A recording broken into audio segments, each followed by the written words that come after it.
Good day, everyone, and welcome to another edition of Just Fish Outdoors.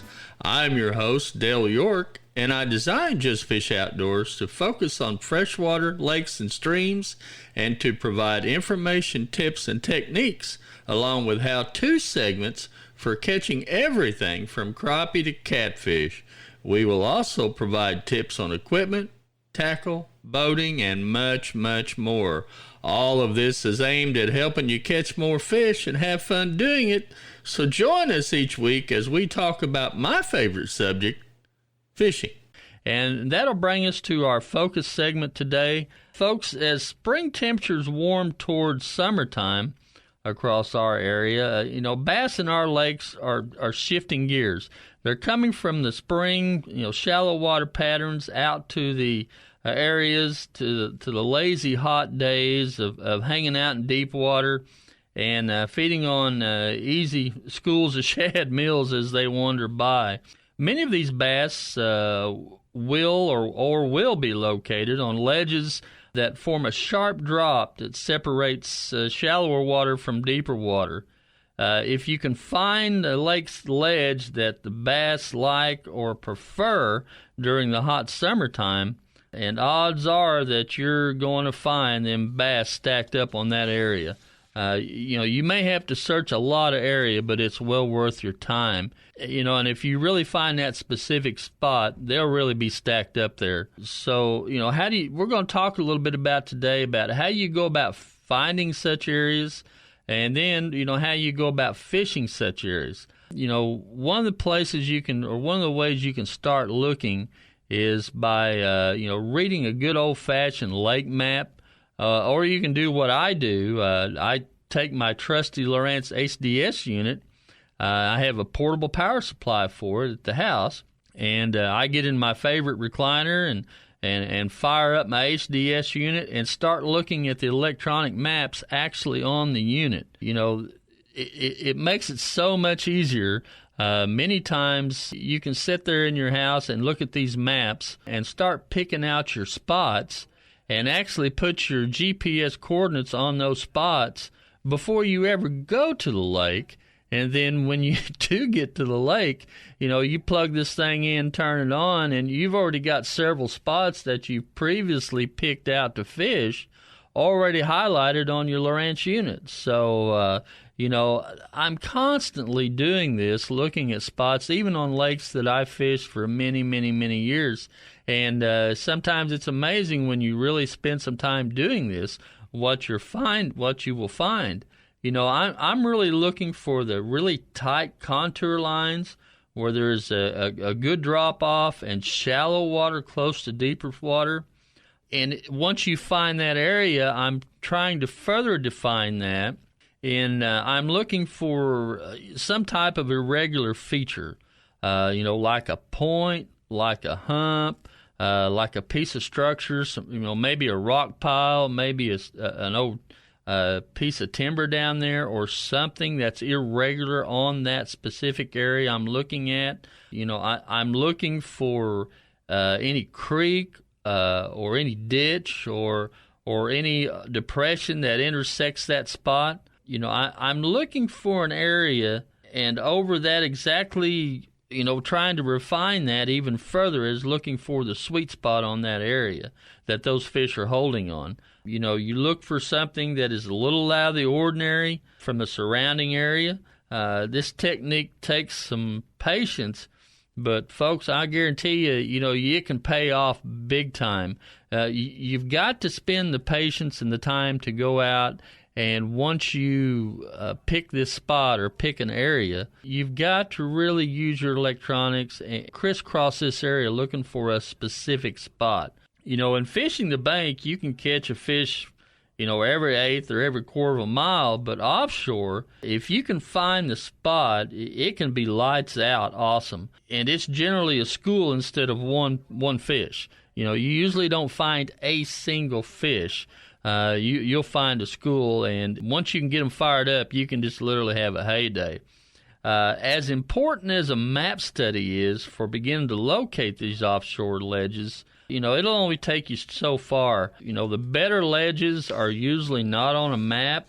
You have to, go out on the water and search with your Lowrance HDS electronics, looking for subtle little areas on those ledges. That's the key, and I can't emphasize this enough. All of our area lakes have miles and miles of ledges, but contained on those ledges, there only be very small specific spots. We may be talking about an area 10-foot square that these fish are ganged in, and you throw in that 10-foot square area, you catch fish. You don't throw in that 10-foot square area, you're not going to get a bite. So that's, sometimes how defined this area can be. You can start looking for these areas. Even the time of year can be important. Around our part of the area in Oklahoma, May is the time of year that I start looking for these areas, and I start looking for the bigger fish. If you stop and think about it, the bigger fish spawn first. So it only makes sense that these fish will move out to the deeper structure first. And, if you start looking early, mid-May-ish here in Oklahoma for these deep water structure, these ledges, many, many times the fish you find on these things are the bigger fish. And, as the summer progresses and the shallower bite becomes less frequent, you'll find more groupings of fish anywhere from 1.5 to 2 pounds on up. So, if you're looking for big fish, I would recommend start looking for these ledges, somewhere late Mayish. Kind of depends on our area temperatures, which can be really fickle at times. But I highly recommend start looking, after that moon in April. Sometimes early, mid-May can be your best chance for catching big fish. What happens on many, many lakes is that many of the shallow water fish will move off of those shallow areas, and it will become much, much more difficult to catch fish less than 8 or 10 foot water depth. It depends on the water clarity, and that's where this offshore structure fishing really, really, really starts to shine. They can really find several schools of fish, and you can catch a lot of schist. One of the keys to finding these fish is, your Lowrance HDS equipment. You start looking on points, channel, bends, humps, road beds, bridges, etc., and, 14 to 16 foot of water, sometimes more. What you want to do once you find these areas is idle over them slowly with your Lowrance electronics. You want to find a school of fish, and you want to mark that school of fish with a GPS coordinate. And once you do that, then, you may want to stop and fish on that specific area, or you may want to go try to find another school of fish. You may want to try to locate several schools and then come back and fish for them at one time. The current quality of Lowrance HDS sonar technology combined with the GPS waypoint coordinates has really totally revolutionized the game of ledge fishing from what I grew up figuring out how to do many, many years ago. We used to actually take the paper maps and, back in the flasher days or even in the early, electronic graph days, and actually have to draw circles and then go out and try to find that circle that you drew on the electronics. And, and sometimes you could spend 30 minutes, an hour looking for a specific spot that you had marked on your map, and it's so much easier now.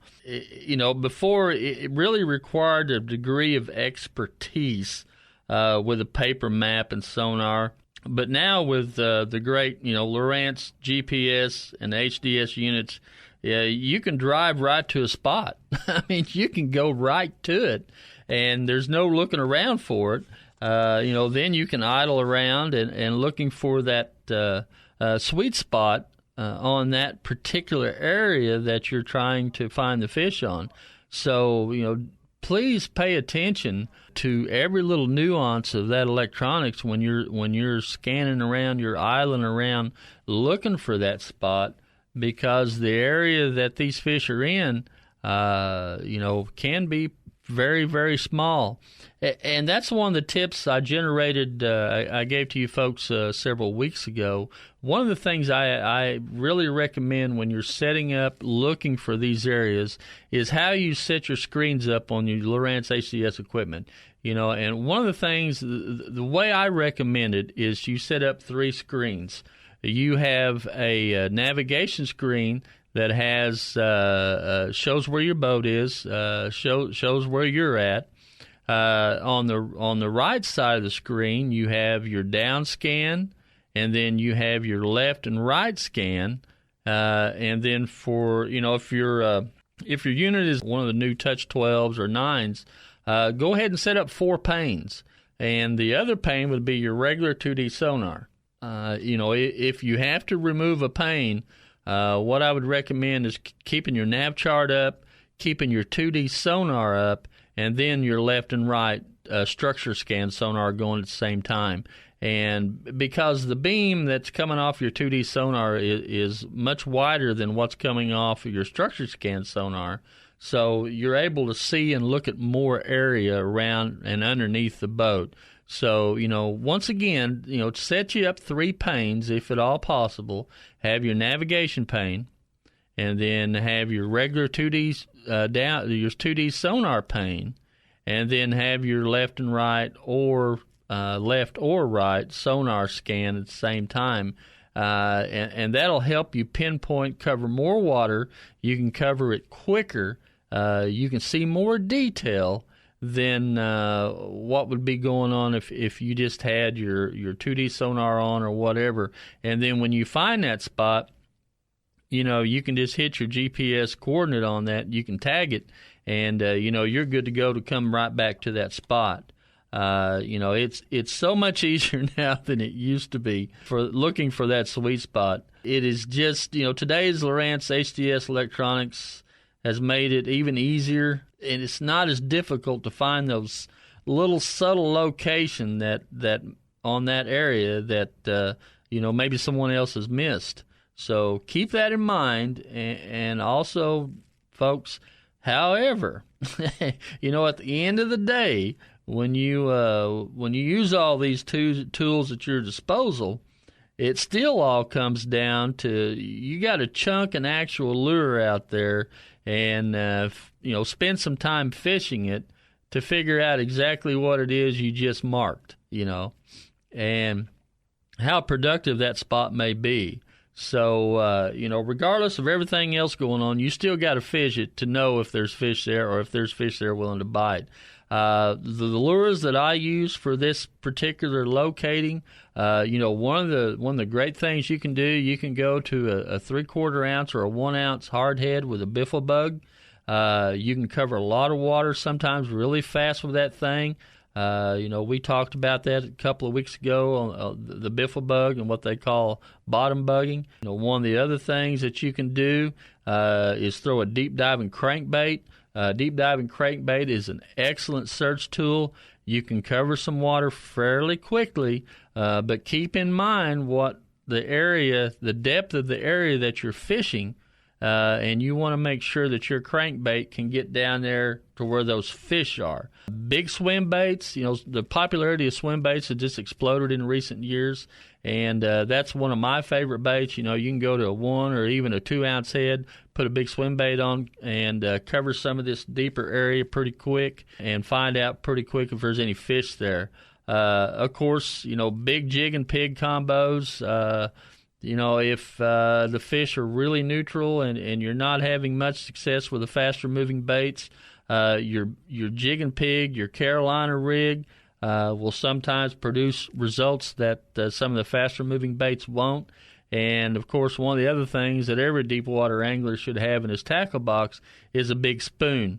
If you kind of team up several of these things, have some of these things rigged on your rods, have several rods up there that you can try different approaches, try different techniques. Once you find these spots, sooner or later you're going to connect here on something. When you're looking for fish ganging up on offshore spots, also another thing to remember is, the time of day can be very important. Usually early in the morning, the fish seem to be shallower. and real late in the evening, fish seem to be shallower or can be more easily caught shallower. You know, some of my most favorite times to fish and look and catch these fish is like from 1 to 2 o'clock in the afternoon to maybe 6 o'clock in the evening. You know, you can go out and fish early, catch your fish early in the morning, maybe go in for lunch or whatever, come back out and start looking for these fish as the summer sun gets higher and higher. It'll drive these fish deeper and deeper, and you know, somewhere in the afternoonish is my favorite time for doing this particular technique, not only for finding the fish, but also catching the fish. You know, another thing to remember here is you may find an excellent spot, and there may not be any fish on there at 9 o'clock in the morning. You come back to that same spot at maybe 3 o'clock in the afternoon, and there's a herd of them on there. So, you know, sometimes the time of day you're looking at is as important as the time of day you're fishing. So remember that. You know, looking for fish on deep structure can be very challenging. You have to have your patience turned up on high. You know, it's just one of those places that it's kind of like deer hunting. You're not going to pull the trigger till you see a deer. And, you know, this kind of structure fishing is the same way. You're fishing for fish that you actually know are there. You're not just blindly casting lures into a specific area hoping to catch a fish. You're doing 180 degrees opposite. You're finding the fish and then trying to catch the fish. You know, there's a lot of species out there that you can practice this on. Striper fishing, hybrid fishing, sand bass fishing. It's an excellent tool to do this with, to sharpen you up on setting up your electronics, to sharpen you up on how to find these fish, how to catch these fish. Then once you do find them and start catching them, how to stay on top of them. You know, so you know, you don't have to start with you know, Kentuckies or smallmouth or largemouth bass. You can actually start with some of these a little easier to find and a little easier to catch species, and you know, accomplish the same thing. It'll kind of sharpen up your skills for later use on largemouth and smallmouth and Kentuckies. You know, it can be, you know, once again, it can be really challenging. Boy, you talk about being addictive. You know, you'll want to do this over and over and over again. And once again, you know, as far as catching fish, it's one of the most productive methods there is during the summertime to actually catch fish. And you know, you can apply some of these same techniques regardless of whether you're looking for black bass, whether you're looking for Kentuckies, whether you're looking for smallmouth, or some of our other, you know, like stripers and hybrids and sand bass. Same techniques apply. So you know, you can practice this time and time again. So if you get the opportunity, you know, fire this stuff up, fire your electronics up, get you some good Lowrance HDS equipment, and start spending some time getting acquainted with your area reservoir or lake, looking for these spots. And I guarantee you, folks, if you're willing to put in the time and the effort necessary, it will reward you big time over the course of a summer. So try this technique. And if you have any questions, feel free to drop me an email, justfishoutdoors@justfish.com. That's with a JST, folks. And we'll try and help you any way we can on that. Folks, send us an email. Tell us how you like the show or how we can improve on it. If you have any suggestions for a topic, let us know. We'll try and put a show together for you that'll help you out. And if you would like to know more about Just Fish Outdoors or anything we can help you with, just drop us a line, justfishoutdoors@justfish.com. That's with the JST, folks. We're also available to speak for people that local get-togethers that'd like to have us come out and help you out. Feel free to drop us a line. You can also find us on Facebook at Just Fish Outdoors. And folks, get out and enjoy one of the many lakes or streams we're blessed to have. And folks, that'll wrap up another show this week. This is Dale York, host of Just Fish Outdoors, saying, we'll catch you later.